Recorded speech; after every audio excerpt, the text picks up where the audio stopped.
This is BBC News, the headlines. Hamas says it will not lay down arms unless an independent Palestinian state is established. In a statement, the group said its armed resistance cannot be relinquished except through the full restoration of national rights. Protesters gather in Tel Aviv to demand an end to the war in Gaza as a video emerges of a hostage looking emaciated in a tunnel. A 76-year-old man has appeared in court facing allegations he laced children's sweets with sedatives at a summer camp in Leicestershire. Russian politicians have dismissed Donald Trump's announcement that he will deploy nuclear submarines closer to Russia after what President Trump described as highly provocative comments from the former Russian leader Dmitry Medvedev. And the UK's financial regulator will decide whether a compensation scheme is needed for millions of motorists, many who claim they were missold motor finance due to hidden commission.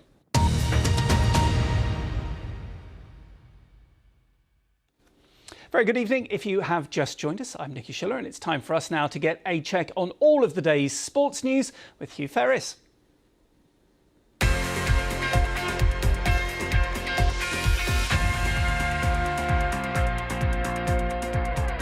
Hello, welcome along to the BBC Sports Centre. I'm Hugh Ferris. On a busy day of sports, here are your headlines. From magic in Melbourne to a Sydney slugfest, but the Lions failed to achieve the clean sweep amid the falling rain. Down a bowler and now downing some catches. England's chase will have to be a historic one to win at the Oval. And one of the rounds of the day puts Charlie Hull into contention at the Women's Open.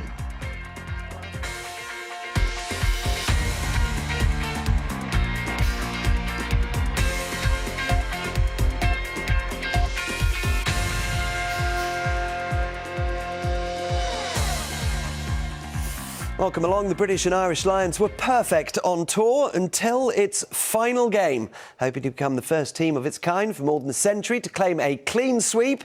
A deluge of torrential rain and a delay for lightning led to Australia eventually winning the third test 22 points to 12, as Patrick Geary reports. Sydney put on the fireworks. The Lions wanted to celebrate. The series won, but the job not done, and they had to beware Australians scorned. The Wallabies channeled frustration down their wing. Some start. The Lions were hit with all Australia had to throw at them, from above and below. Bedraggled and bruised, they lost 3 players to head injuries. The storm gave them sanctuary, forcing the players off for nearly 40 minutes, a break for lightning. But then a lightning break. Max Jorgensen to the line, a streak of Aussie gold. He's got the pace to get away here. Amid a sea of Aussie plastic. Payback. A Lions comeback always seemed unlikely. There was a brief surge. Jack Morgan forced the issue, but things were flowing Australia's way. Tate McDermott made their lead lion-proof. And despite a late Will Stewart try, this was Australia's day. But ultimately, the British and Irish Lions series. Patrick Geary, BBC News.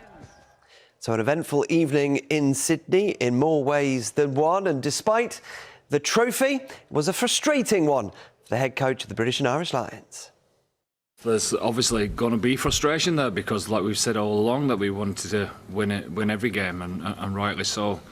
But the best team won on the night today. Just said to the lads that on reflection, it might take 1, it might take 2 beers, but they'll be unbelievably proud of what they've achieved throughout this tour.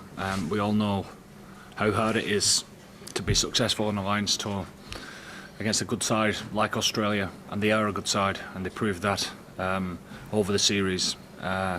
So on reflection, when we get a bit of time to ourselves tonight and tomorrow, we'll be unbelievably proud of what we achieved.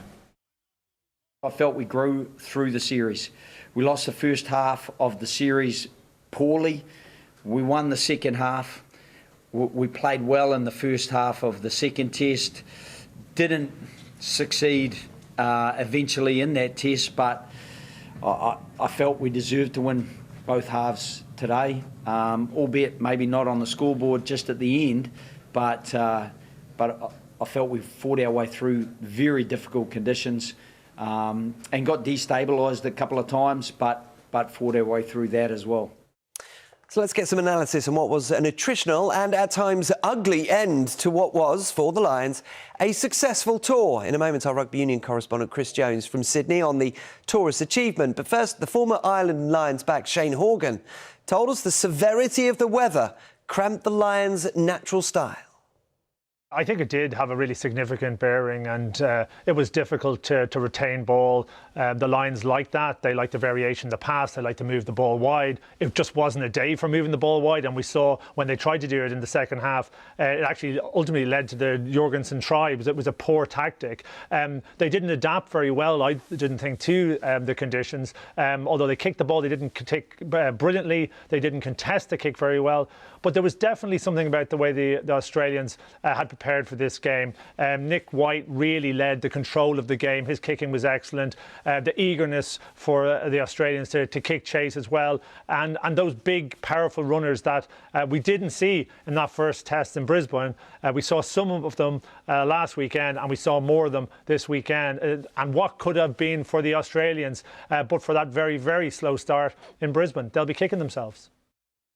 Ultimately, not many Lions teams win a Test series, so this does have to be celebrated. But the caveat is that they weren't playing a world champion New Zealand team or a world champion South Africa team, an Aussie team that's working their way back up after a really difficult period, and on the evidence of the first half in Brisbane, a Wallabies team that weren't actually as well prepared for this series as they could have been. So yes, it's a series win. Yes, that does have to be marked. It will go down in the history books as a decent achievement. But the Lions had a chance for greatness today. The Lions had a chance for a legacy to really secure their status, one of the great Lions sides, and they weren't quite able to manage it.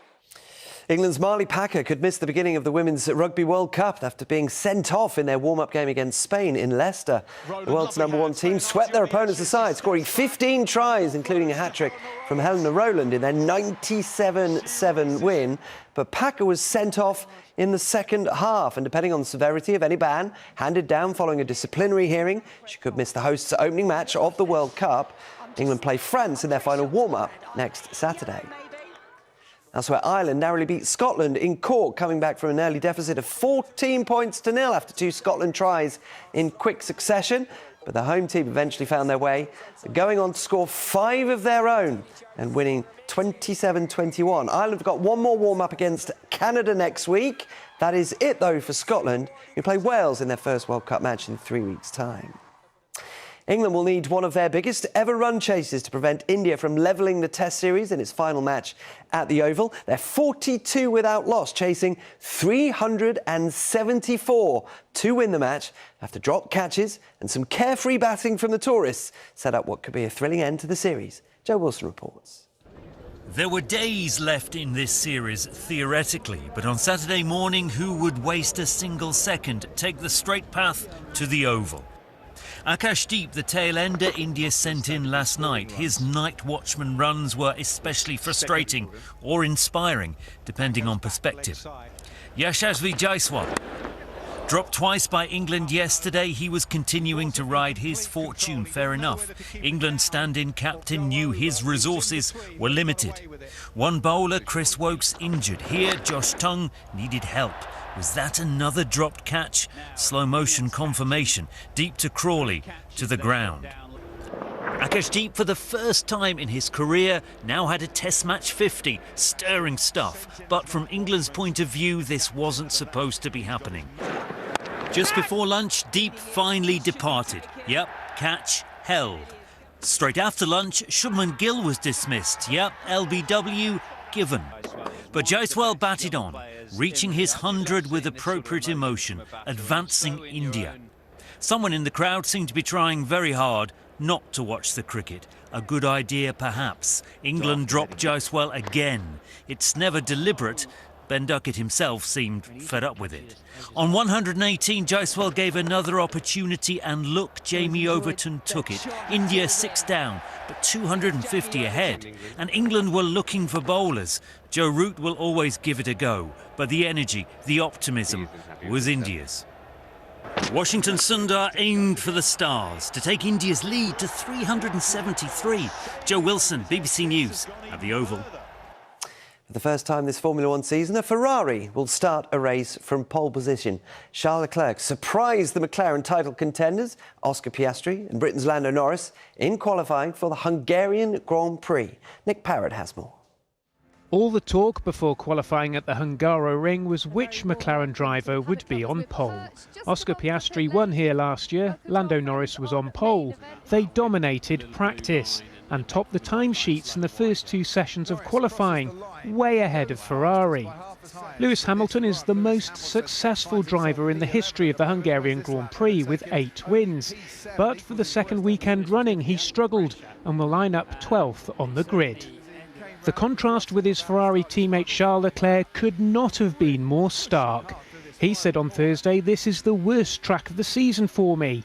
But he pulled out all the stops to pip the McLarens to claim the 27th pole of his career.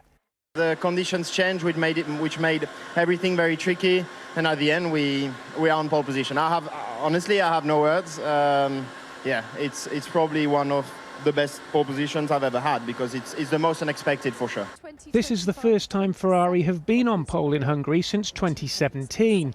That was also the last time they won the race, and Leclerc will be hoping he can repeat that feat. Nick Parrott, BBC News.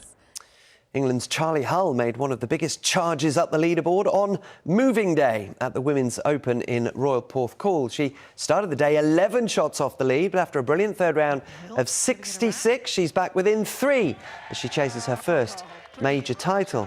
Japan's Miyu Yamashita is on the last hole of her third round. She's still out in front, but only by 1 now. She is on 9 under par overall. Tottenham captain Son Heung-min says he will leave the club this summer after 10 years, and his final game could well be in Seoul, where he made his announcement today during Spurs' pre-season tour. The South Korea forward is 6th on the club's all-time appearance list and will leave 3 months after helping his team to victory over Manchester United in the Europa League final, which ended the club's 17-year wait for a major trophy. Now 33, Son is in advanced stages of a move to LAFC in Major League Soccer. I just want to say thank you all of the Spurs fans that gives me so much love, and felt like it was my home. So, but yeah, it was one of the toughest decisions I ever made. So yeah, I hope the goodbye is always also in a good timing, you know. So, but I think it's the right time to make this decision. So I hope that everybody understand that my decision, and hope that everybody respect that. The opening match of the Scottish Premiership season ended in a draw, although a red card and second-half comeback made it an entertaining one. Kilmarnock were 2-0 up before having a player sent off, and promoted Livingston scored twice after it, as the only Saturday 3 o'clock kickoff of the opening weekend finished 2-2. Meanwhile, Rangers have started their campaign away at Motherwell. They're into the second half at Fir Park, and Rangers are 1-0 up. Thanks to an early header from James Tavernier, they'll be hoping to win the title for the first time since 2021 under their new manager, Russell Martin. Cardiff City made a winning start to life in League One after coming from behind to beat Peterborough United. They trailed at the break before goals from Ruben Colwell, and this from the 18-year-old Ronan Campacchio. Completed the comeback to seal a 2-1 win. It's their first campaign in the third tier for 22 years, following their relegation from the Championship last season. In League Two, Fleetwood Town were 2-0 winners at newly promoted Barnet. Goals from Will Davis and Elliot Bonds sealing the win. A lot more games today. You can see all the results from the EFL on the BBC Sport website. Pauline Ferrand-Prévot will be aiming to become the first French rider to win the modern women's Tour de France after taking the overall lead on the penultimate stage. The Olympic mountain bike champion showed she's just as good on the road by attacking with more than 6 miles to go, taking her first victory in the race. She'll start tomorrow's final stage more than 2.5 minutes clear of Australia's Sarah Gigante. A 40-year-old championship record has been broken at the UK Athletics Championships in Birmingham today. Lawrence Okoye's throw of 65 metres 93 was enough to better a mark that has stood in the men's discus since 1985. It was enough to take the title and secure selection for the World Championships in Tokyo in September. Great day. I didn't quite get it right, but I'm still throwing far, which is all you can ask for. I'm just hoping that I can bring my best when we get to Tokyo. So hang on a minute, you're not quite getting it right, but you're smashing the championship record. When it goes right, how far can it go? Hey, it's going to be scary, so, you know, I just got to make sure I do my work and keep my head down and keep grinding, and I'm going to get it right eventually. Lots of other events, including 100 metres, where Zarnell Hughes comfortably won his semi-final. The British record holder running 10.8 seconds and leads the standings heading into the final that gets underway in around half an hour's time. Kyron Wilson handed the world champion Zhao Xingtong his first defeat since November to make it through to the Shanghai Masters final. Xingtong led 5-4 after the opening session, but Wilson came roaring back in the evening to win 6 frames in a row to seal a 10-5 win and end the Chinese player's 26-match winning streak. He'll now face Ali Carter in Sunday's final. Just a quick update on the cricket. They haven't actually scored a run since last I told you the score from the Oval. 42 without loss, chasing that 347 to win. A long way to go. Not in the day's play, though. About 15 minutes left at the Oval. And we'll have more right here on BBC News at 7:30. Head to the website for all the live scores. That's it for now. Thanks for joining us. Bye-bye.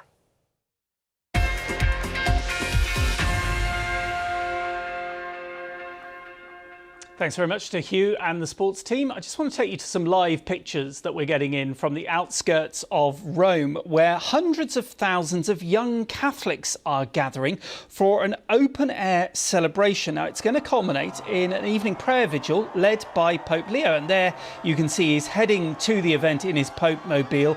We know that the youth that are there are aged between 18 and 35. They've come from all over the world. Now, the Vatican